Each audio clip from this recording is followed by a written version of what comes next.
Hello friends, welcome back to my channel. ಹೇಗಿದ್ದೀರಾ? ಎಲ್ಲರೂ ಚೆನ್ನಾಗಿದ್ದೀರಾ? ನಾನು ನಿಮ್ಮ ಅಂಜಲಿ ಶಿವಾನಂದ್. ಬನ್ನಿ ಇವತ್ತಿನ ವಿಡಿಯೋನ ಶುರು ಮಾಡೋಣ.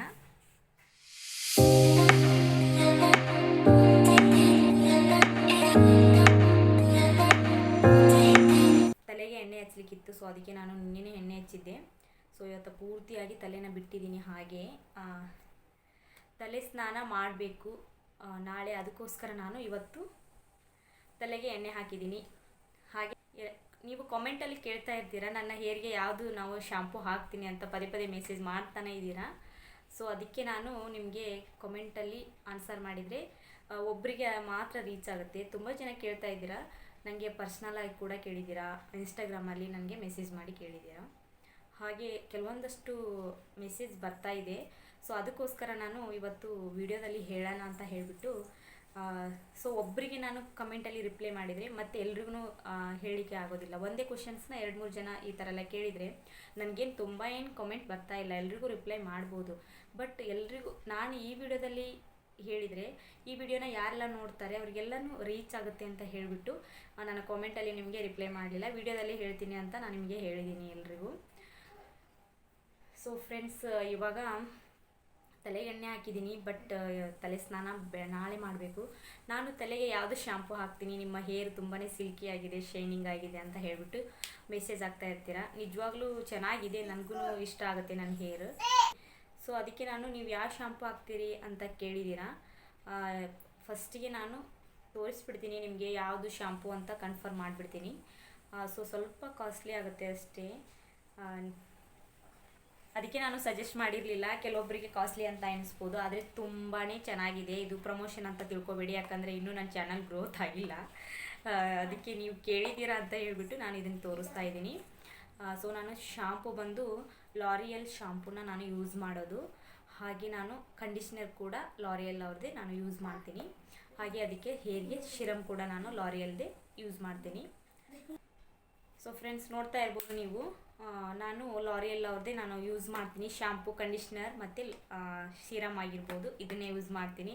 ಸೊ ಇವಾಗ ಕ್ಲಾರಿಟಿ ಸಿಕ್ತು ಅಂತ ಅನ್ಕೊಳ್ತೀನಿ, ಯಾಕಂದರೆ ನೀವು ಪದೇ ಪದೇ ಕೇಳ್ತಾ ಇದ್ರಿ ಅಂತ ಹೇಳ್ಬಿಟ್ಟು ಹೇಳ್ತಾ ಇದ್ದೀನಿ. ಸೊ ನಾನು ಯಾರಿಗೆ ಇದನ್ನು ತುಂಬಾ ಸಜೆಸ್ಟ್ ಮಾಡ್ತೀನಿ, ಬಟ್ ತೊಗೊಳಕ್ಕಾಗಲ್ಲ ಅಂತ ಕೆಲವರು ಹೇಳ್ತಾರೆ. ಅಂದರೆ ನನ್ನ ಫ್ರೆಂಡ್ಸ್ ಸರ್ಕಲಲ್ಲಿ ನಾನು ಹೇಳಿದ್ದೀನಿ, ಸ್ವಲ್ಪ ಕಾಸ್ಟ್ಲಿ ಅಲ್ಲ ಅಂತ ಹೇಳ್ತಾರೆ.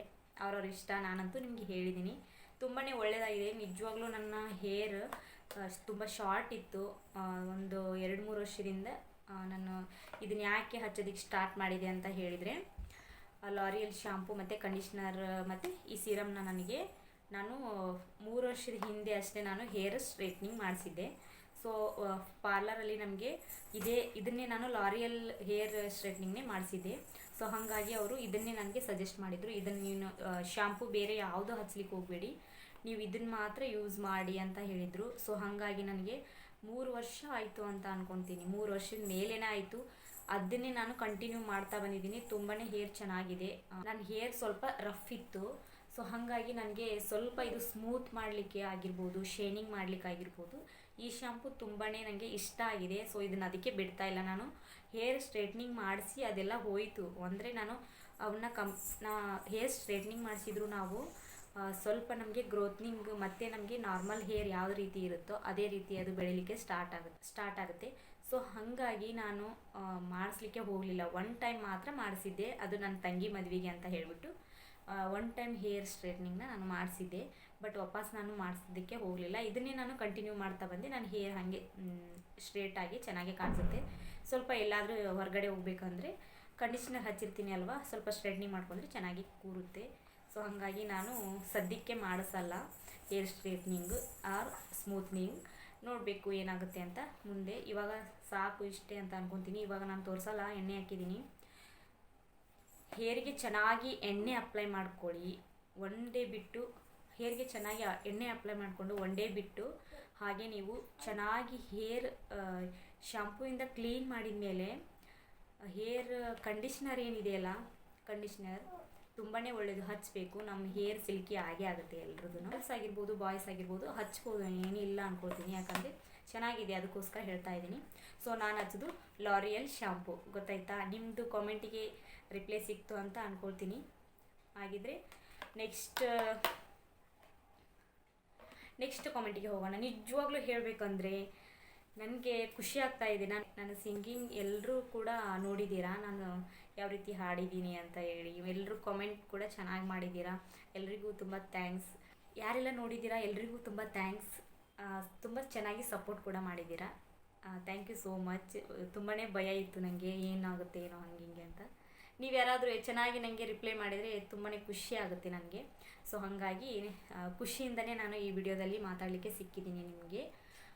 ಯಾರೆಲ್ಲ ನನಗೆ ರಿಪ್ಲೈ ಮಾಡಿದ್ದೀರಾ, ಕಾಮೆಂಟ್ ಮಾಡಿದ್ದೀರಾ, ಹಾಗೆ ನೋಡಿದರೂ ಓಕೆ, ನಂಗೆ ಕಾಮೆಂಟ್ ಮಾಡದೇ ಇದ್ರೂ ಪರವಾಗಿಲ್ಲ, ನನ್ನ ಸಾಂಗ್ ಆದರೂ ನೋಡಿದ್ದೀರಿ ಅಲ್ವಾ, ಅದಕ್ಕೋಸ್ಕರ ತುಂಬ ಥ್ಯಾಂಕ್ಸ್ ಎಲ್ರಿಗೂ.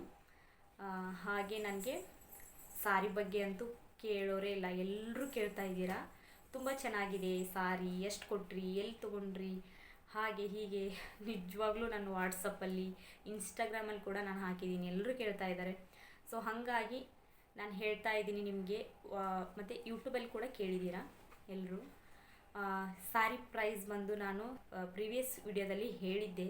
ಸೊ ಇವಾಗಲೂ ನಾನು ಹೇಳ್ತೀನಿ, ಅದಕ್ಕೆ ನಾನು 600 ಏನೋ ಪೇ ಮಾಡಿದ್ದೆ ಅಷ್ಟೇ. ಇವಾಗ ಎಷ್ಟಿದೆ ಏನೋ ಗೊತ್ತಿಲ್ಲ. ಅಂದರೆ ಮೀಶೋದಲ್ಲಿ ಸ್ವಲ್ಪ ವೇರಿಯೇಷನ್ ಆಗ್ತಾ ಇರುತ್ತೆ, ಸ್ವಲ್ಪ ಕಮ್ಮಿನೂ ಆಗಿರ್ಬೋದು, ಸ್ವಲ್ಪ ಜಾಸ್ತಿನೂ ಆಗಿರ್ಬೋದು, ಗೊತ್ತಿಲ್ಲ. ಆಫರ್ ಇರುವಾಗ ನನಗೆ 600 ಸಿಕ್ಕಿತ್ತು ಈ ಸಾರಿ. ತುಂಬಾ ಚೆನ್ನಾಗಿದೆ, ನನಗೆ ತುಂಬ ಲೈಕ್ ಆಗಿದೆ, ನನಗೆ ಲೈಕ್ ಆಗಿದೆ, ನಿಜವಾಗ್ಲೂ ಎಲ್ರಿಗೂ ಲೈಕ್ ಆಗಿದೆ ಈ ಸಾರಿ. ಈ ಸಾರಿ ಪ್ರೈಸ್ ಬಂದು 600. ಹಾಗೆ ನಾನು ಈ ಸಾರಿ ಕೋಡ್ನ ಕೂಡ ನಾನು ಸ್ಕ್ರೀನ್ ಮೇಲೆ ಬರ್ತಾ ಇರುತ್ತೆ, ನೀವು ಆ ಸ್ಕ್ರೀನ್ ಮೇಲೆ ಬರ್ತಾ ಇರುವಂಥ ಕೋಡ್ನ ನೀವು ಮೀಶೋದಲ್ಲಿ ಸರ್ಚ್ ಮಾಡಿದರೆ ನಿಮಗೆ ಈ ಸಾರಿನ ತೋರಿಸುತ್ತೆ. ಸೊ ಇದರಲ್ಲಿ ಕಲರ್ ತುಂಬಾ ಇದೆ, ನನಗೆ ಇದೇ ಕಲರ್ ಇಷ್ಟ ಆಗಿದ್ದು, ಬೇರೆ ಕಲರ್ ಏನು ಅಷ್ಟು ಲೈಕ್ ಆಗಲಿಲ್ಲ. ನೋಡೋಣ, ಬೇರೆ ಕಲರ್ ಏನಾದರೂ ಇಷ್ಟ ಆದರೆ ಅದನ್ನು ಕೂಡ ನಾನು ತರಿಸ್ತೀನಿ. So friends, ಗೊತ್ತಾಗಿರ್ಬೋದು.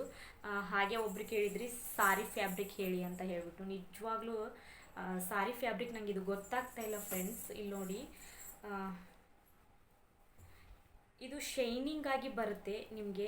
ನಾನು ಇದಕ್ಕೆ ಫಾಲ್ ಹಚ್ಚಲಿಕ್ಕೆ ಅಂತ ಕೊಟ್ಟಿದ್ದೆ, ಅವರು ಬೇಡ, ತುಂಬ ಇದು ಹೆವಿ ಇದೆ, ಚೆನ್ನಾಗಿ ಕೂರುತ್ತೆ, ಫಾಲ್ ಎಲ್ಲ ಬೇಡ, ದಪ್ಪನೇ ಇದೆ ಅಂತ ಹೇಳಿದರು. ತುಂಬ ಚೆನ್ನಾಗಿದೆ, ನಾನು ಫಾಲ್ ಕೂಡ ಹಚ್ಚಿಲ್ಲ ಇದಕ್ಕೆ. ಹಾಗೆ ನನಗೆ ಬ್ಲೌಸ್ ಅಷ್ಟೇ ಸ್ಟಿಚ್ ಮಾಡಿ ಕೊಟ್ಟಿದ್ದಾರೆ. ಇಲ್ಲಿ ನೋಡ್ತಾ ಇರ್ಬೋದು ನೀವು, ಇಲ್ಲಿ ಸ್ಟೋನಿಂದ ಇದು ಮಾಡಿದ್ದಾರೆ, ಇದೇ ನಮಗೆ ಹೈಲೈಟ್ ಆಗಿ ಚೆನ್ನಾಗಿ ಕಾಣಿಸ್ತಾ ಇರೋದು. ಹಾಗೆ ನನಗೆ ಇಲ್ಲೊಂದು ಫ್ಲವರ್ ಡಿಸೈನ್ ಏನು ಬಂದಿದೆ, ಇದು ಬ್ಲೌಸಿಗೆ ತುಂಬಾ ಚೆನ್ನಾಗಿ ಕಾಂಬಿನೇಷನ್ ಆಗಿರೋದ್ರಿಂದ ತುಂಬಾ ಚೆನ್ನಾಗಿ ಕಾಣಿಸ್ತಾ ಇತ್ತು ಸಾರಿ ಮಾತ್ರ. ಸೊ ಈ ಸಾರಿ ಬಗ್ಗೆ ತುಂಬ ಜನ ಕೇಳಿದ್ದೀರಾ, ನಿಜವಾಗ್ಲೂ ಖುಷಿ ಆಗುತ್ತೆ ನನಗೆ, ನಿಜವಾಗ್ಲೂ ನನ್ನ ಟೇಸ್ಟ್ ಇಷ್ಟು ಚೆನ್ನಾಗಿದೆಯಾ ಅಂತ. ಸೊ ನನಗೆ ಈ ಸಾರಿ ಸಿಕ್ಕಿದ್ದು 600 ರುಪೀಸ್ ಅಷ್ಟೇ. ನೀವು ಬೇಕಿದ್ರೆ ತಗೊಳ್ಳಿ, ನಾನು ಸ್ಕ್ರೀನ್ ಮೇಲೆ ಹಾಕಿರ್ತೀನಿ ಇದರ ಕೋಡ್ನ. ಸೊ ನಿನ್ನೆ ನಾನು ಸರ್ಚ್ ಮಾಡಿ ನೋಡಿದೆ, ಸ್ಯಾಟಿನ್ ಅಂತ ಫ್ಯಾಬ್ರಿಕ್ ಇದೆ, ಅದರಲ್ಲಿದೆ ಮೀಶೋದಲ್ಲಿ. ಅದರ ಹೆಸರು ನಿಜವಾಗ್ಲೂ ನಾನು ನೋಡಿರಲಿಲ್ಲ ಫ್ರೆಂಡ್ಸ್. ಪ್ಲೀಸ್ ನೀವು ನನ್ನನ್ನು ಕೇಳೋದಾದರೆ, ನನಗೆ ಇದು ಒಂಥರ ಶೈನಿಂಗ್ ಆಗಿದೆ ಅಂತ ಹೇಳ್ಬೋದು. ಜಾರ್ಜೆಟ್ ಮೆಟೀರಿಯಲ್ ಅಂತ ಹೇಳ್ತಾರಲ್ಲ, ಅದು ಅಲ್ಲ, ಕಾಟನ್ ಕೂಡ ಅಲ್ಲ. ನೀವು ಯಾವ ರೀತಿ ನಿಮಗೆ ಐಡಿಯಾ ಬರುತ್ತೆ ಏನೋ ಗೊತ್ತಿಲ್ಲ, ನಿಮ್ಗೆ ಏನಾದರೂ ಗೊತ್ತಿದ್ದರೆ ಹೇಳಿ ನನಗೆ, ಯಾಕಂದರೆ ಸ್ಯಾಟಿನ್ ಅಂದರೆ ನನಗೂ ಗೊತ್ತಿಲ್ಲ. ಸೊ ಅದಕ್ಕೆ ತೊಗೊಂಡಿದ್ದೀನಿ. ನನಗೂ ಕೂಡ ತುಂಬಾ ಇಷ್ಟ ಆಗಿದೆ, ಇದು ಶೈನಿಂಗ್ ಆಗಿದೆ ಒಂಥರ. ನನಗೆ ಇದು ಈ ಥರ ಬಟ್ಟೆ ನೋಡಿದರೆ ಇದ್ರ ಹೆಸರು ಕೂಡ ನನಗಷ್ಟು ಗೊತ್ತಿಲ್ಲ. ಸೊ ಅದಕ್ಕೆ ನಾನು ಹೇಳಲ್ಲ ನಿಮಗೆ ಯಾವುದು ಫ್ಯಾಬ್ರಿಕ್ ಅಂತ ಹೇಳ್ಬಿಟ್ಟು. ತುಂಬ ಚೆನ್ನಾಗಿದೆ, ನೀವು ತೊಗೊಂಡ್ರೆ ತುಂಬ ಖುಷಿ ಪಡ್ತೀರಾ. ನಿಮಗೇನಾದರೂ ಈ ಸಾರಿ ಇಷ್ಟ ಆಗಿದೆ ತರಿಸ್ಕೊಳ್ಳಿ, ಆರಾಮಾಗಿ ತರಿಸ್ಕೊಳ್ಳಿ, ನಿಮ್ಗೆ ಖುಷಿ ಆಗುತ್ತೆ. ಚೆನ್ನಾಗಿದೆ ಸಾರಿ, ಅಂದರೆ ಕಾಟನ್ ಕೂಡ ಅಲ್ಲ, ನಾನು ಅದನ್ನು ಮಾತ್ರ ಹೇಳ್ತೀನಿ, ಕಾಟನ್ ಅಲ್ಲ ಮತ್ತು ಜಾರ್ಜೆಟ್ ಕೂಡ ಅಲ್ಲ. ತುಂಬ ಚೆನ್ನಾಗಿದೆ, ಅಂದರೆ ಶೈನಿಂಗ್ ಆಗಿದೆ ಸಾರಿ ಅಷ್ಟೇ ನಾನು ಹೇಳೋದು. ಹೆವಿ ಇದೆ, ತುಂಬ ಕ್ಯೂಟ್ ಆಗಿದೆ. ನನಗೆ ಉಟ್ಕೊಂಡ ತಕ್ಷಣ ಎಷ್ಟು ಲುಕ್ ಬಂತು ನೋಡಿದ್ರಿ ಅಲ್ವಾ, ತುಂಬಾ ಚೆನ್ನಾಗಿತ್ತು. ಸೊ ಅದಕ್ಕೆ ನಾನು ಮತ್ತೆ ಈ ಸಾರಿನ ನಿಮಗೆ ತೋರಿಸ್ತಾ ಇದ್ದೀನಿ. ಇದರ ಪ್ರೈಸ್ ಮತ್ತು ಈ ಸಾರಿದು ಫ್ಯಾಬ್ರಿಕ್ ಎಲ್ಲ ಕೇಳಿದ್ರಿ. ಸೊ ಅದಕ್ಕಾಗಿ ನೀವು ಬ್ಲೌಸ್ ಯಾವ ರೀತಿ ಸ್ಟಿಚ್ ಮಾಡಿಸಿದ್ದೀರಾ ಅಂತ ಕೂಡ ಕೇಳಿದ್ರಿ. ಸೊ ಇಲ್ಲಿ ನೋಡ್ತಾ ಇರ್ಬೋದು ನೀವು, ನಿಜವಾಗ್ಲೂ ಇದು ಈ ಸ್ಲೀವ್ಸೇ ಹೇಳಿದ್ದೆ ಕರೆಕ್ಟಾಗಿ, ಅವರು ಅದೇ ಸ್ಲೀವ್ಸ್ನೇ ಇಟ್ಟಿದ್ದಾರೆ, ಪರವಾಗಿಲ್ಲ. ಬಟ್ ನಾನು ಹಿಂದ್ಗಡೆ ಇದೇನು ಬಟನ್ಸ್ ಬರುತ್ತೆ ಇದನ್ನು ನಾನು ಬ್ಯಾಕ್ ಹೇಳಿದ್ದೆ, ಅವರು ಅರ್ಜೆಂಟಲ್ಲಿ ಮುಂದ್ಗಡೆ ಹಚ್ಚಿದ್ದಾರೆ, ಅವ್ರಿಗೆ ಗೊತ್ತಾಗಿಲ್ಲ. ಸೊ ಅವ್ರು ಕಟ್ ಮಾಡಿ ಆದಮೇಲೆ ನನಗೆ ಕಾಲ್ ಮಾಡಿದರು, ನಿಜವಾಗ್ಲೂ ನೀವು ಇದು ಬ್ಯಾಕಲ್ಲಿ ಬಟನ್ಸ್ ಹೇಳಿದ್ರಿ ಅಲ್ವಾ ಅಂಥೇಳಿ. ಪರವಾಗಿಲ್ಲ, ಆದರೂ ಚೆನ್ನಾಗಿ ಕಾಣಿಸ್ತಾ ಇತ್ತು. ಒಂದೊಂದ್ಸರಿ ಹಂಗೆ ಆಗುತ್ತೆ ಅಲ್ವಾ, ಹಾಗಾಗಿ ನೋಡ್ತಾ ಇರ್ಬೋದು ನೀವು ಇಲ್ಲಿ ಹಿಂದ್ಗಡೆ ಈ ಥರ ಇದೆ ಬ್ಯಾಕ್ ನೆಕ್ ಈ ಥರ ಬರುತ್ತೆ. ಮತ್ತು ಸ್ಲೀವ್ಸ್ ಬಂದು ಈ ಥರ ಚೆನ್ನಾಗಿದೆಯಲ್ಲ, ತುಂಬಾ ಚೆನ್ನಾಗಿದೆ. ನನಗೂ ಕೂಡ ಇಷ್ಟ ಆಯಿತು, ಚೆನ್ನಾಗಿ ಕಾಣಿಸ್ತಾ ಇತ್ತು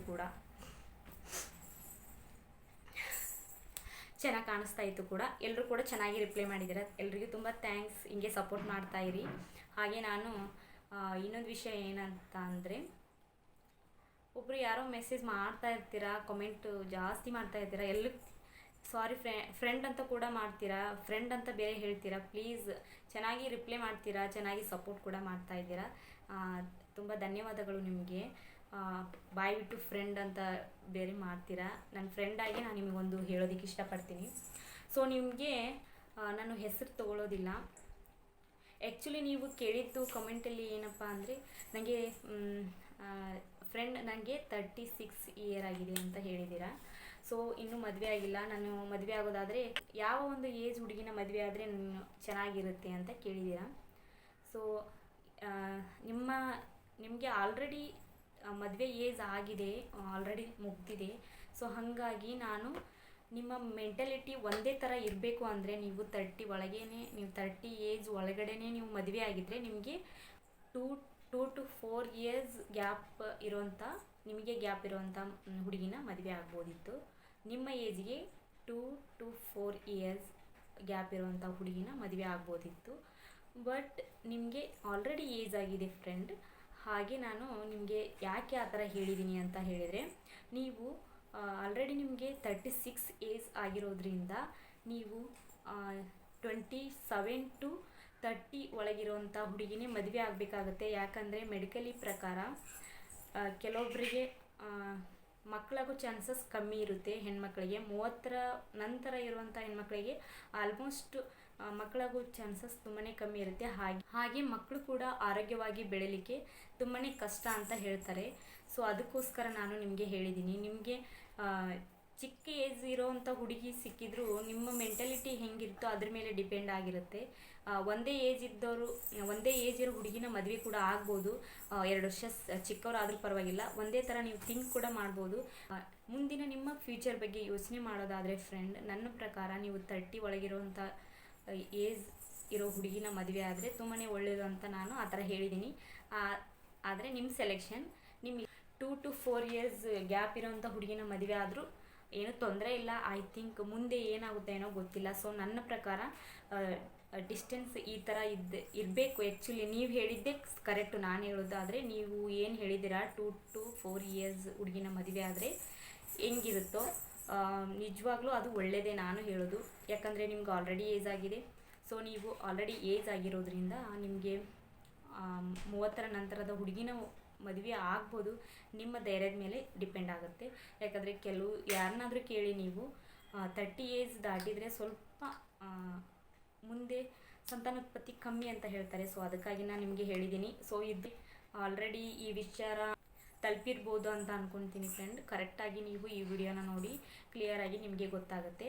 ಸೊ ನಿಮ್ಮ ಇಷ್ಟದ ಪ್ರಕಾರ ಆಗಲಿ. All the best. ಹುಡುಗಿ ಸಿಕ್ಕಿದರೆ 27 to 30 ಏಜ್ ಇರೋ ಹುಡುಗಿನ ಮದುವೆ ಆಗಿ ಏನೂ ಪ್ರಾಬ್ಲಮ್ ಇಲ್ಲ. ಜಗಳ ಆಗುತ್ತೆ, ಇಬ್ಬರು ಸರಿ ಹೊಂದ್ಕೊಂಡು ಹೋಗಲ್ಲ ಹಾಗೆ ಅಂತ ಹೇಳ್ತಾರೆ. ಅದು ನಿಮ್ಮ ಮೇಲೆ ಡಿಪೆಂಡ್ ಆಗುತ್ತೆ. ಯಾಕಂದರೆ ಚಿಕ್ಕ ಏಜ್ ಇರುವಂಥ ಹುಡುಗಿನ ಮದುವೆ ಆಗ್ಬೋದು. ಅವ್ರ ಮೆಂಟಾಲಿಟಿ ತಕ್ಕಂಗೆ ನೀವಿದ್ದರೆ ಆಯಿತು ಅಷ್ಟೇ. ಇಲ್ಲಾಂದರೆ ತಿಳಿಸಿ ಅವರಿಗೆ ಹೇಳಬೇಕು. ನನಗೆ ನನ್ನ ಹಸ್ಬೆಂಡ್ಗೆ ಏಜ್ ಎಷ್ಟು ಗ್ಯಾಪ್ ಇದೆ ಅಂತ ಹೇಳ್ತೀನಿ. ಸೊ ಅವರಿಗೆ ನನಗೆ 8 ವರ್ಷ ಡಿಫ್ರೆಂಟ್ ಆಗುತ್ತೆ. ಸೊ ನಾವು ಚೆನ್ನಾಗೇ ಇದ್ದೀವಿ. ನನ್ನ ಮೆಂಟಾಲಿಟಿನ ಅವರು ಅರ್ಥ ಮಾಡಿಕೊಂಡು ನನ್ನ ಮೆಂಟಾಲಿಟಿ ತಕ್ಕಂಗೆ ಅವರು ಇರ್ತಾರೆ. ಯಾಕಂದರೆ ಅವ್ರ ಮೆಂಟಾಲಿಟಿನೂ ಚೇಂಜ್ ಇರುತ್ತೆ. ದೊಡ್ಡದಾಗಿ ಅವರೇ ಯೋಚನೆ ಮಾಡ್ತಾರೆ, ನಾವು ಚಿಕ್ಕದಾಗಿ ಯೋಚನೆ ಮಾಡ್ತೀವಿ. ಬಟ್ ಇಬ್ಬರು ಕೂಡ ಸರಿ ಹೊಂದ್ಕೊಂಡು ಮಾತಾಡಿಕೊಂಡು ಹೋದರೆ ತುಂಬಾ ಚೆನ್ನಾಗಿರುತ್ತೆ ಜೀವನ. ಸೊ ಅದಕ್ಕಾಗಿ ನನ್ನ ಒಂದು ಅನುಭವದ ಮಾತುಗಳನ್ನು ನಾನು ನಿಮ್ಮ ಹತ್ರ ಶೇರ್ ಮಾಡಿದ್ದೀನಿ. ಸೊ ಫ್ಯೂಚರಲ್ಲಿ ನಿಮಗೆ ಒಳ್ಳೇದಾಗಬೇಕು ಅಂತ ಹೇಳಿಬಿಟ್ಟು ನಾನು ಆ ಥರ ಏಜ್ ಇರೋ ಹುಡುಗಿ ಅಂತ ಹೇಳಿದೆ ನಿಮಗೆ. ಸೊ ಯಾವುದಾದ್ರೂ ಪರವಾಗಿಲ್ಲ, ಮದುವೆ ಆದಮೇಲೆ ಚೆನ್ನಾಗೇ ಇರುತ್ತೆ ಜೀವನ. ಹಾಗೆ ಈ ವಿಡಿಯೋದಲ್ಲಿ ನಿಮಗೆ ಕ್ಲಾರಿಟಿ ಸಿಕ್ತು ಅಂತ ಅಂದ್ಕೊಳ್ತೀನಿ. ಯಾಕಂದರೆ ನನಗೆ ಮೆಸೇಜ್ ಮಾಡ್ಕೊಳ್ತಾ ಕೂತ್ಕೊಳ್ಳೋದಕ್ಕೆ ಟೈಮ್ ಇಲ್ಲ. ಮಗಳು ನೋಡ್ತಾ ಇರ್ಬೋದು ನೀವು, ನಾನು ವಿಡಿಯೋದಲ್ಲಿ ಮಾತಾಡುವಾಗಲೂ ಅವಳು ಇಲ್ಲೇ ಇರ್ತಾಳೆ. ನಾನು ಅಡುಗೆ ಮಾಡಬೇಕು ಅಂದರೂ ಇರ್ತಾಳೆ. ಸೊ ಪ್ರತಿಯೊಂದು ನನಗೆ ಬೇರೆ ಕ್ಯಾಮ್ರಾ ಆ ಥರ ಏನೂ ಇಲ್ಲ, ಒಂದು ಮೊಬೈಲ್ ಮಾತ್ರ ಇರೋದ್ರಿಂದ ಅದರಲ್ಲೇ ಶೂಟ್ ಮಾಡಬೇಕು, ಅದರಲ್ಲೇ ಎಡಿಟಿಂಗ್ ಮಾಡಬೇಕು, ಅದರಲ್ಲೇ ಕಾಮೆಂಟಿಗೆಲ್ಲ ರಿಪ್ಲೈ ಮಾಡ್ಕೊತಾ ಕೂತ್ರೆ ನಿಜವಾಗ್ಲೂ ಆಗಲ್ಲ. ಸೊ ಅದಕ್ಕಾಗಿ ನೀವು ಕಮೆಂಟ್ ಮಾಡಿ, ನಾನು ನಿಜವಾಗ್ಲೂ ವಿಡಿಯೋ ಮಾಡಿ ಹೇಳ್ತೀನಿ. ಅದನ್ನು ಕಮೆಂಟ್ ಮಾಡ್ತಾ ಇದ್ದೀರಲ್ಲ, ತುಂಬಾ ಥ್ಯಾಂಕ್ಸ್. ಎಲ್ಲ ವಿಡಿಯೋಕ್ಕೂ ನೀವು ಕಮೆಂಟ್ ಮಾಡ್ತಾ ಇದ್ದೀರಿ. ಹಾಗೆ ಏನು ಗೊತ್ತಾ, ನೀವು ಸಾಂಗಲ್ಲಿ ನೀವು ಕೇಳಿದ್ದೀರಾ, ಶ್ವೇತಾ ಅಂಗಡಿ ಅಂತ ಕೇಳಿದ್ದೀರಾ, ಚೆನ್ನಾಗಿ ನನಗೆ ರಿಪ್ಲೈ ಮಾಡಿದ್ದೀರಾ. ಹಾಗೆ ನನ್ನ ಹಸ್ಬೆಂಡ್ ಅಂದರೆ ಅವರು ಹಾಡಬೇಕಂದ್ರೆ ನನ್ನ ನೋಡ್ಕೊಂಡು ಹಾಡೋದು ಕಮ್ಮಿ, ಯಾಕಂದರೆ ಅವರು ಅದರಲ್ಲೇ ಮಿಂಗಲ್ ಆಗಿಬಿಟ್ಟಿರ್ತಾರೆ, ಹಾಡ್ತಾ ಇರ್ತಾರೆ. ಬಟ್ ಯಾರನ್ನೂ ಅವ್ರು ಹೀಗೆ ನೋಡಿ ಅಭ್ಯಾಸ ಇಲ್ಲ, ಯಾಕಂದರೆ ನಾನು ಇವಾಗ ಅವ್ರ ಜೊತೆ ಹಾಡ್ತಾ ಇರೋದು. ನಾನು ಮುಂಚೆ ಎಲ್ಲ ಹಾಡ್ತಿದ್ದೆ, ಅಂದರೆ ಸ್ಮೂಲಲ್ಲಿ, ಮತ್ತು ನಾನು ಮೊಬೈಲಲ್ಲಿ ಇಯರ್ಫೋನಲ್ಲಿ ಹಾಡ್ತಿದ್ದೆ ಅವ್ರ ಜೊತೆ. ಆದರೆ ಮೈಕಲ್ಲಿ ನಾವು ಹಾಡಿದ್ದೇ ಇದೇ ಫಸ್ಟ್ ಟೈಮ್. ಅವರು ಹೀಗೆ ಪಕ್ಕದವ್ರನ್ನ ನೋಡೋದೇ ಕಮ್ಮಿ, ಯಾರನ್ನೂ ಅವರು ನೋಡೋದೇ ಇಲ್ಲ ಆ ಥರ. ಸೊ ಅದು ರೂಢಿಯಾಗಿ ಹೋಗಿದೆ ಅವರಿಗೆ. ಸೊ ಹಂಗಾಗಿ ಅವರು ಹಾಡಬೇಕಾದ್ರೆ ಯಾರನ್ನೂ ಕೂಡ ಹೀಗೆ ನೋಡೋದಿಲ್ಲ. ಸೊ ಟ್ರೈ ಮಾಡ್ತೀವಿ. ಎಲ್ಲರೂ ಹಾಗೆ ಹೇಳ್ತಾ ಇದ್ದಾರೆ, ಅವ್ರಿಗೂ ಕೂಡ ಎಷ್ಟೊಂದು ಜನ ಕಾಮೆಂಟ್ ಮಾಡಿದ್ದಾರೆ, ನೀವು ಈ ಥರ ನೋಡ್ಕೊಂಡು ಹಾಡಬೇಕು, ಗೀತಾಂಜಲಿ ಹಾಡಬೇಕಂದ್ರೂ ಕಮೆಂಟಲ್ಲಿ ಹೇಳಿದ್ದಾರೆ. ಗೀತಾಂಜಲಿ ಪಕ್ಕ ಇದ್ದಾರೆ, ನೀವು ಅವ್ರನ್ನ ನೋಡ್ಕೊಂಡು ಒಂದು ಸಾರಿ ಹಾಡ್ಬೋದಲ್ಲ, ಈಗೆಲ್ಲ ಕಮೆಂಟಲ್ಲಿ ನಿಜವಾಗ್ಲೂ ಎಲ್ಲರೂ ಕಮೆಂಟ್ ಮಾಡಿದ್ದಾರೆ. ಅವರಿಗಂತೂ ಸಿಕ್ಕಾಪಟ್ಟೆ ಕಮೆಂಟ್ಸ್ ಬಂದಿದೆ, ವಾಟ್ಸಪ್ಪಲ್ಲಿ ಆಗಿರ್ಬೋದು, ಎಲ್ಲ ಕಡೆಯೂ ನನಗೆ ತುಂಬ ಚೆನ್ನಾಗಿ ಪಾಸಿಟಿವ್ ಆಗಿ ಕಾಮೆಂಟ್ ಬಂದಿದೆ. ತುಂಬಾ ಖುಷಿಪಟ್ಟರು ನಮ್ಮ ಹಸ್ಬೆಂಡು, ನಿಜವಾಗ್ಲೂ ಇಷ್ಟು ಚೆನ್ನಾಗಿ ಹಾಡನ್ನ ಹಾಡ್ತಾಳೆ ನನ್ನ ವೈಫ್ ಅಂತ ಹೇಳಿಬಿಟ್ಟು ನನಗೇ ಸಪೋರ್ಟ್ ಕೂಡ ಮಾಡಿದರು. ನೀವು ಕೂಡ ಸಪೋರ್ಟ್ ಮಾಡಿದ್ದೀರಾ ಫ್ರೆಂಡ್ಸ್. ಹಾಗೆ ಯಾರೆಲ್ಲ ನನಗೆ ಹಾಡಿಗೆ ಯಾರೆಲ್ಲ ರಿಪ್ಲೈ ಮಾಡಿದ್ದೀರಾ, ನನ್ನ ಹಾಡನ್ನ ಕೇಳಿಬಿಟ್ಟು ಎಂಜಾಯ್ ಮಾಡಿದ್ದೀರಾ, ಎಲ್ರಿಗೂ ಥ್ಯಾಂಕ್ ಯು ಸೋ ಮಚ್. ನಿಜವಾಗ್ಲೂ ಎಲ್ಲರೂ ಸಪೋರ್ಟ್ ಮಾಡಿದ್ದೀರಾ. ಹಾಗೆ ಇನ್ನೊಂದು ಕ್ವಶನ್ ಕೇಳಿದ್ರಿ, ನೀವು ಲೈವಿಗೆ ಬರೋದಿಲ್ವಾ? ನಿಜವಾಗ್ಲೂ ಲೈವಿಗೆ ಬರಬೇಕಂತ ಇದೆ. ಹಾಗೆ ನಾನು ಈಗ ವಿಡಿಯೋ ಮಾಡಬೇಕಾದ್ರೆ ನನ್ನ ಮಗಳು ಇಲ್ಲಿ ಏನಾದರೂ ಒಂದು ಕಾಟ ಮಾಡಿರ್ತಾಳೆ, ನನಗೆ ಕೇಳಿಸ್ತಾ ಇರುತ್ತೆ. ಅದು ಜೋರಾಗಿ ಚಾರ್ವಿ ಸುಮ್ಮನೆರು ಈಗ ಮಾತಾಡಿ ಇಲ್ಲಿ ನಿಮ್ಮ ಹತ್ರ ಮತ್ತೆ ಕಂಟಿನ್ಯೂ ಮಾಡ್ತೀನಿ, ಅದು ನಾನು ಕಟ್ ಮಾಡಿ ಬಿಸಾಡ್ತೀನಿ, ಓಕೆನಾ? ಸೊ ನಾನು ಹೆಂಗೆ ಲೈವ್ ಮಾಡೋದಕ್ಕಾಗತ್ತೆ. ಸೊ ಇನ್ನು ಸ್ವಲ್ಪ ಸಬ್ಸ್ಕ್ರೈಬರ್ ಇನ್ಕ್ರೀಸ್ ಆಗಲಿ. ಹಾಗೆ ಹಸ್ಬೆಂಡು ಫ್ರೀಯಾಗಿ ಮನೇಲಿದ್ದಾಗ ಮಾತ್ರ ಮಾಡ್ತೀನಿ. ಅವರು ಚಾರ್ವಿನ ಕರ್ಕೊಳ್ಬೇಕು, ನಾನು ವಿಡಿಯೋದಲ್ಲಿ ಲೈವಿಗೆ ಒಂದು 10 ನಿಮಿಷ 15 ನಿಮಿಷ ಬರಬೇಕು ಅಂತ ಇದ್ದೀನಿ. ನಿಮ್ದು ಏನಾದರೂ ಆಲ್ ಕ್ವಶನ್ಸ್ ಏನಿದೆ ಎಲ್ಲನೂ ಕೇಳಿ, ಕಮ್ಯುನಿಟಿಯಲ್ಲಿ ಹಾಕಿ ಅದರಲ್ಲಿ ನಿಮ್ಮ ಕ್ವಶನ್ಸ್ನ ಕೇಳಿ. ಹಾಗೆ ನಾನು ಲೈವಲ್ಲಿ ಆದರೆ ಲೈವಲ್ಲಿ ರಿಪ್ಲೈ ಮಾಡ್ತೀನಿ, ಇಲ್ಲ ಅಂದರೆ ಸಪ್ರೇಟಾಗಿ ವಿಡಿಯೋ ಕೂಡ ಮಾಡ್ತೀನಿ ಫ್ರೆಂಡ್ಸ್. ಹಾಗೆ ಇನ್ನೊಂದು ಇಂಟ್ರೆಸ್ಟಿಂಗ್ ಆಗಿರುವಂಥ ಕ್ವಶನ್, ನೀವೇನು ಜಾಬ್ ಮಾಡ್ತೀರಿ ಅಂತ ಕೇಳ್ತಾ ಇದ್ದೀರಿ ಅಲ್ವಾ? ಸೊ ನಾನು ಏನು ಜಾಬ್ ಮಾಡ್ತೀನಿ, ನನಗೆ ಏನು ಸ್ಯಾಲ್ರಿ ಅಂತ ನಿಮ್ಮ ಹತ್ರ ನಾನು ಶೇರ್ ಮಾಡ್ತೀನಿ. ನಿಜವಾಗ್ಲೂ ಮದುವೆ ಆಗಿ ಇಷ್ಟು ದಿನ ಆಯಿತು, ಹುಟ್ಟಿ ಬೆಳೆದು ಇಷ್ಟು ದಿನ ಆಯಿತು, ಯಾವುದೂ ಜಾಬಿಗೆ ನಾನು ಹೋಗಿಲ್ಲ. ಬಟ್ ಓದಿದ್ದೀನಿ, ಜಾಬಿಗೆ ಹೋಗುವಷ್ಟು ಓದಿದ್ದೀನಿ. ಬಟ್ ನಾನು ಎಲ್ಲಿ ಕೂಡ ಜಾಬ್ಗೆ ಹೋಗಿಲ್ಲ. ಹಸ್ಬೆಂಡ್ ಕೂಡ ನನ್ನ ಯಾವ ಜಾಬಿಗೂ ನನಗೆ ಪ್ರೈವೇಟಿಗೆ ಹೋಗೋದಕ್ಕೆ ಇಷ್ಟ ಇಲ್ಲ, ಹಬ್ಬಿಗೂ ಕೂಡ ನನಗೆ ಪ್ರೈವೇಟಲ್ಲಿ ಜಾಬ್ ಮಾಡೋದಕ್ಕೆ ಇಷ್ಟ ಇಲ್ಲ. ಸೊ ನಾನು CET ಗೌರ್ಮೆಂಟ್ ಜಾಬಿಗೆ ಅಂತಲೇ ತುಂಬ ಓದ್ಕೊಂಡಿದ್ದೆ, ಆದರೆ ಆಗಿಲ್ಲ. ಟ್ರೈ ಮಾಡ್ತಾಯಿದ್ದೀನಿ, ಇನ್ನೂ ಕೂಡ ಟ್ರೈ ಮಾಡ್ತಾಯಿದ್ದೀನಿ. ಸೊ ನನಗೆ ಯಾವುದೇ ರೀತಿ ಜಾಬ್ ಇಲ್ಲ. ಹಾಗೆ ನಾನು ನನ್ನ ಸಂಪಾದನೆ ಜಾಬ್ ಇಲ್ಲ ಅಂದರೆ ಹೇಗೆ ಬರುತ್ತೆ ಹೇಳಿ? 1 ರೂಪಾಯಿ ಕೂಡ ನಾನು ಇದುವರೆಗೂ ಗಳಿಸಿಲ್ಲ, 1 ರೂಪಾಯಿ ಸಂಪಾದನೆ ನಾನು ಮಾಡೋದಿಲ್ಲ. ಸೊ ಇವಾಗ ನಿಮ್ಮ ಕ್ವಶನ್ಗೆ ಆನ್ಸರ್ ಸಿಕ್ತು ಅಂದ್ಕೊಳ್ತೀನಿ. ಯಾಕಂದರೆ ನಾನು ನೋಡಿದ ತಕ್ಷಣ ಏನು ಜಾಬ್ ಮಾಡ್ತಾರೆ ಏನೋ ಅಂತ ಅನ್ನಿಸ್ಬೋದು. ನಿಜವಾಗ್ಲೂ ನಾನು ಜಾಬ್ ಮಾಡಲ್ಲ, ನನಗೆ ಜಾಬ್ ಮಾಡೋದಕ್ಕೆ ಇಂಟ್ರೆಸ್ಟ್ ಇದೆ. ಬಟ್ ನನಗೆ ಗೌರ್ಮೆಂಟ್ ಜಾಬ್ ಮಾಡಬೇಕು ಅಂತ ಇಂಟ್ರೆಸ್ಟ್ ಇದೆ. ಸೊ ಅದಕ್ಕೆ ಗೌರ್ಮೆಂಟ್ ಜಾಬ್ ಸಿಕ್ಕರೆ ಖಂಡಿತವಾಗ್ಲೂ ಮಾಡ್ತೀನಿ, ಇಲ್ಲ ಅಂದರೆ ನನಗೆ ಯೂಟ್ಯೂಬ್ ಮಾಡೋದು ಈ ಥರ ಇಂಟ್ರೆಸ್ಟ್ ಜಾಸ್ತಿ ಇತ್ತು. ಮುಂಚೆಯಿಂದನೂ ನನಗೆ ಯೂಟ್ಯೂಬ್ ಮಾಡಬೇಕಂತ ತುಂಬಾ ಇಂಟ್ರೆಸ್ಟ್ ಇತ್ತು. ಹಾಗೆ ನನಗೆ ಅದರಲ್ಲಿ ತುಂಬಾ ತಿಳ್ಕೊಬೇಕು, ಹಾಗೆ ನನಗೆ ಗೊತ್ತಿರೋವಂಥ ವಿಚಾರಗಳನ್ನು ಯೂಟ್ಯೂಬಲ್ಲಿ ನಾನು ತಿಳಿಸ್ಬೇಕು ಅಂತ ಕೂಡ ಅಂದ್ಕೊಂಡಿದ್ದೆ. ತುಂಬ ದಿನದಿಂದ ನಾನು ಯೂಟ್ಯೂಬ್ ಮಾಡಬೇಕು ಅಂತಲೇ ಅಂದ್ಕೊಂಡಿದ್ದೆ. ಸೊ ಅದಕ್ಕೆ ಯೂಟ್ಯೂಬ್ ಮಾಡಿದ್ದೀನಿ. ಮುಂದೇನಾಗುತ್ತೋ ಏನೋ ಗೊತ್ತಿಲ್ಲ. ಹಾಗೆ ನನಗೆ ನಿಜವಾಗ್ಲೂ 1 ರೂಪಾಯಿನೂ ನಾನು ಎಲ್ಲಿ ದುಡ್ದಿಲ್ಲ, ನಾನು 1 ರೂಪಾಯಿನೂ ನಾನು ಸಂಪಾದನೆ ಮಾಡಿಲ್ಲ. ನನಗೆ ಯಾವ ಜಾಬ್ ಕೂಡ ಇಲ್ಲ. ಜಾಬಿಗೆ ನಾನು ಟ್ರೈ ಮಾಡ್ತಾಯಿದ್ದೀನಿ. ನಿಜವಾಗ್ಲೂ ಏನಾದರೂ ಗೌರ್ಮೆಂಟ್ ಜಾಬ್ ಕರೆದ್ರೆ ನಾನು ಖಂಡಿತವಾಗ್ಲೂ ಓದ್ತೀನಿ ಅದ್ರ ಬಗ್ಗೆ. ಇವಾಗ ಸದ್ಯಕ್ಕೆ ಯಾವ ಕರೆದಿಲ್ಲ. ಸೊ ಅದಕ್ಕೆ ನಾನು ಆರಾಮಾಗಿ ಫ್ರೀಯಾಗಿ ಮಕ್ಕಳು ನೋಡ್ಕೊಂಡು, ಸದ್ಯಕ್ಕೆ ಹೌಸ್ ವೈಫ್ ಅಂತಲೇ ಹೇಳ್ಬೋದು. ಸೊ ಇವಾಗ ಮಕ್ಕಳು ನೋಡಿಕೊಂಡು ಆರಾಮಾಗಿ ಇದ್ದೀನಿ ಯೂಟ್ಯೂಬ್ ಮಾಡಿಕೊಂಡು. ಹಾಗೆ ಏನಾದರೂ ಮುಂದೆ ಆ ಥರ ಪ್ರಸಂಗ ಬಂದರೆ ನಿಜವಾಗ್ಲೂ ನಾನು ಟ್ರೈ ಮಾಡ್ತೀನಿ ಗೌರ್ಮೆಂಟ್ ಜಾಬಿಗೆ. ಇವಾಗ ನಿಮ್ಮ ಕ್ವಶನ್ಗೆ ಆನ್ಸರ್ ಸಿಕ್ತು ಅಂದ್ಕೊಳ್ತೀನಿ. ಸೊ ಎಲ್ರಿಗೂ ಗೊತ್ತಾಗಬೇಕು ಅಲ್ವಾ ನಾನು ಕ್ವಶನ್ಗೆ ಆನ್ಸರ್ ಮಾಡಬೇಕಾದ್ರೆ. ಸೊ ಅದಕ್ಕಾಗಿ ನನಗೆ ಹೇಳಬೇಕು ಅಂತ ಅನ್ನಿಸ್ತು. ವಿಡಿಯೋದಲ್ಲೇ ಹೇಳ್ತೀನಿ ಅಂತ ಕೂಡ ಹೇಳಿದ್ದೆ ನಿಮಗೆ.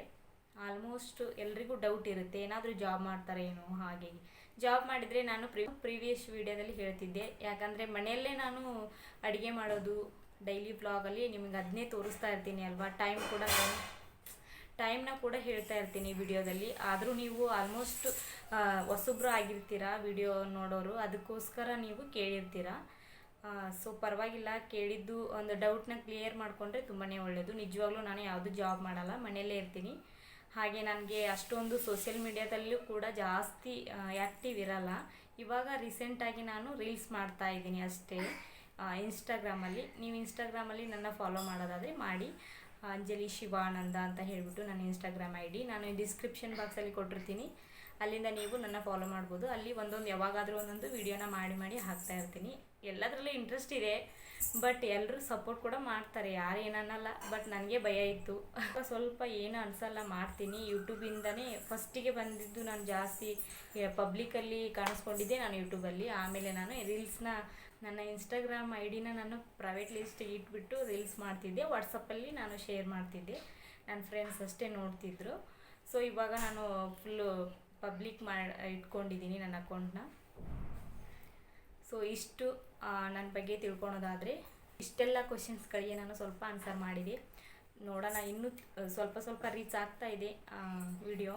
ಖುಷಿ ಇದೆ, ಪರವಾಗಿಲ್ಲ. ಯಾವಾಗಾದರೂ ರೀಚ್ ಆಗಲಿ, ಇಷ್ಟಪಟ್ಟವರು ನೋಡ್ತಾರೆ, ಲೈಕ್ ಮಾಡ್ತಾರೆ, ಸಬ್ಸ್ಕ್ರೈಬ್ ಕೂಡ ಮಾಡ್ಕೊಳ್ತಾರೆ. ಸೊ ನಾನು ಜಾಸ್ತಿ ಫೋರ್ಸ್ ಮಾಡೋದಿಲ್ಲ. ಆದರೂ ಇಷ್ಟ ಆದರೆ ಪ್ಲೀಸ್ ಲೈಕ್ ಮಾಡಿ, ಸಬ್ಸ್ಕ್ರೈಬ್ ಮಾಡ್ಕೊಳ್ಳಿ ನನ್ನ ಚಾನಲ್ನ. ಹಾಗೆ ನಿಮ್ಮ ವೀಡಿಯೋಸ್ಗೆಲ್ಲದಕ್ಕೂ ನಾನು ರಿಪ್ಲೈ ಮಾಡಿದ್ದಾಯಿತು. ಸೊ ಯಾವುದಾದ್ರೂ ವೀಡಿಯೋಸ್ ಇದ್ದರೆ ಅದ್ರ ಬಗ್ಗೆ ಖಂಡಿತವಾಗ್ಲೂ ತಿಳಿಸಿ. ಹಾಗೆ ನಿಮಗೇನಾದರೂ ಯಾವುದ್ರ ಬಗ್ಗೆ ವೀಡಿಯೋಸ್ ಮಾಡಬೇಕು ಅಂತ ತಿಳಿಸಿ, ಅದ್ರ ಬಗ್ಗೆ ನಾನು ವೀಡಿಯೋಸ್ ಮಾಡೋದಕ್ಕೆ ಟ್ರೈ ಮಾಡ್ತೀನಿ. ಓಕೆ, ಸದ್ಯಕ್ಕೆ ಸ್ವಲ್ಪ ಮಗಳು ಚಿಕ್ಕವಳಿದ್ದಾಳೆ ಅಲ್ವಾ, ಹಂಗಾಗಿ ಸ್ವಲ್ಪ ಮನೆಯಲ್ಲೇ ಇರುವಂಥದ್ದೇ ಬ್ಲಾಗ್ ಮಾಡ್ತಿರ್ತೀನಿ. ಅವಳೊಂಚೂರು ದೊಡ್ಡವಳಾದರೆ ನಾನು ಹೊರಗಡೆ ಪ್ಲೇಸ್ ಎಲ್ಲ ತೋರಿಸೋದಾಗಿರ್ಬೋದು, ಅದೆಲ್ಲ ಮಾಡ್ತೀನಿ. ನಿಮಗೆ ಹೋಮ್ ಟೂರ್ ಆಗಿರ್ಬೋದು. ಹೋಮ್ ಟೂರ್ ಮಾಡಬೇಕು ಅಂತ ಕೇಳಿದ್ರಿ, ಅದಕ್ಕೂ ನಾನು ಆನ್ಸರ್ ಏನಂತ ಹೇಳಿದರೆ, ಹೋಮ್ ಟೂರ್ ಆ್ಯಕ್ಚುಲಿ ನೋಡ್ತಾ ಇರ್ಬೋದು ನೀವು, ಇವಳು ಈ ಥರ ಎಲ್ಲ ಆಡ್ತಾ ಇರ್ತಾಳೆ. ಸೊ ನನಗೆ ಹೋಮ್ ಟೂರ್ ಮಾಡಬೇಕಂದ್ರೆ ಒಬ್ಬರು ವಿಡಿಯೋ ಮಾಡೋದಕ್ಕೆ ಬೇಕು. ಸೊ ನಾನೆಲ್ಲ ತೋರಿಸ್ಬೇಕು ಅಲ್ವಾ. ಅದೇನು ದೊಡ್ಡ ಮನೆ ಅಂತ ಏನೂ ಇಲ್ಲ, ಚೆನ್ನಾಗಿದೆ, ಪರವಾಗಿಲ್ಲ. ಆದರೆ ನನಗೆ ಒಬ್ರು ಯಾರಾದರೂ ನಾನು ತೋರಿಸ್ಬೇಕು ಅಂದರೆ ವಿಡಿಯೋ ಮಾಡಬೇಕು ಅಲ್ವಾ. ಸೊ ಹಂಗಾಗಿ ನಮ್ಮ ಹಸ್ಬೆಂಡ್ಗೆ ಅಷ್ಟೊಂದು ವಿಡಿಯೋ ಮಾಡೋದಕ್ಕೆ ಬರಲ್ಲ. ನಾನು ಅವ್ರಿಗೆ ಫೋರ್ಸು ಮಾಡಲ್ಲ, ಅವ್ರಿಗೆ ಟೈಮ್ ಕೂಡ ಇರಲ್ಲ, ತುಂಬ ಬ್ಯುಸಿ ಇರ್ತಾರೆ. ಸೊ ಹಂಗಾಗಿ ನಾನೇ ಆದಷ್ಟು ಮಾಡೋದಕ್ಕೆ ಟ್ರೈ ಮಾಡ್ತೀನಿ. ಯಾರಾದರೂ ನಮ್ಮ ಊರಿಂದ ಒಬ್ರು ಯಾರಾದರೂ ಬಂದರೆ ಹೋಮ್ ಟೂರ್ ಮಾಡೋದಕ್ಕೆ ನೋಡ್ತೀನಿ. ಇಲ್ಲಾಂದರೆ ಸ್ವಲ್ಪ ವೆಯ್ಟ್ ಮಾಡ್ತೀನಿ. ರೀಸೆಂಟಾಗಿ ಬರುತ್ತೆ ಹೋಮ್ ಟೂರ್, ಓಕೆನಾ. ಸೊ ಫ್ರೆಂಡ್ಸ್, ನಿಮ್ಮ ಎಲ್ಲ ಕ್ವಶನ್ಸ್ಗೆ ನಾನು ಆನ್ಸರ್ ಮಾಡಿದ್ದಾಯಿತು. ಹೀಗೆ ನನಗೆ ಸಪೋರ್ಟ್ ಮಾಡ್ತಾಯಿರಿ. ಹಾಗೆ ನನ್ನ ಚಾನಲ್ನ ಸಬ್ಸ್ಕ್ರೈಬ್ ಮಾಡ್ಕೊಳ್ಳಿ. ಪ್ಲೀಸ್ ನನಗೆ ಸಪೋರ್ಟ್ ಮಾಡಿ ಫ್ರೆಂಡ್ಸ್. ಸಿಗೋಣ ಮುಂದಿನ ವಿಡಿಯೋದಲ್ಲಿ. ಅಲ್ಲಿವರೆಗೂ ಟೇಕ್ ಕೇರ್, ಬಾಯ್.